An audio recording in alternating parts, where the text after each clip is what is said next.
حق همیشه دشمن داشته، اگر چنان که شیعه به تشیع و وظایف تشیع عمل کنه حقه و وقتی حق شد دشمن داره.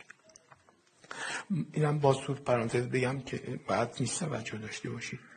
ما در روایات داریم که حضرت بقیت الله ارواحنا لها الفدا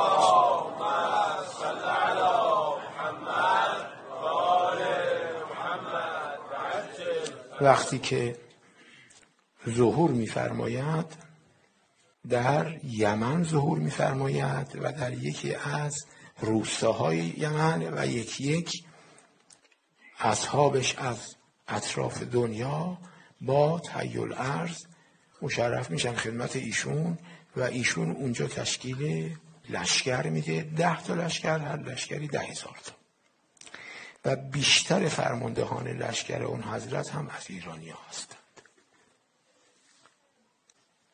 بعد از اونجا حضرت تشریف میارن به مکه، مدتی هم مکه میمونن، بعد اون وقت اون اعلام کلی رو میکنن که صدای اون حضرت با زبانهای مختلف به گوش همه اهل زبانهای دنیا میرسه. شاهد بنده کلمه یمن بود. این رو دشمنان اسلام توی روایت ما دیدن.